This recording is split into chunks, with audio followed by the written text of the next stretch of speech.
Без сон останаа мештаните на Осоговското село Припор. Глутница волци сношти го срдисале селото. Ангел Василев во шок раскажува за синокешната битка со крволочните животни, кои му го нападнале стадото. За среќа му смртиле само една крава. Останатите успел да ги спаси.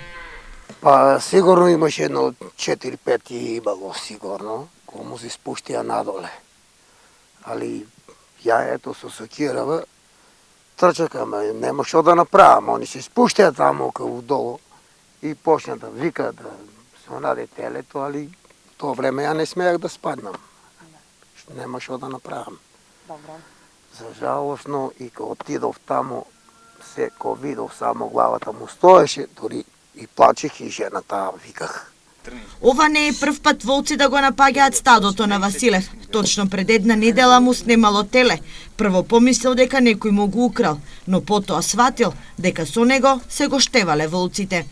Да, тоа ни трага не можех да најдех од тоа теле. Ни трага, ја правих и у ветеринарната сето тоа разбираш дека ми го нема телето. Не може да најдам трага, ништо тоа трага не може да најдам. А сигурно дека е волк, друго не може да биде ништо. Пред 2 дена глутница волци ги нападнаа стадата во Кочанското село Пресека и удавија над 10 крави и телиња. Ловџиите коментираат дека е невообичаено во овој период од годината волците да прават вакви штети, посебно да напаѓаат крупен добиток. Според нив, потребно е 3 до 4 волка за да можат да совладат едно теле.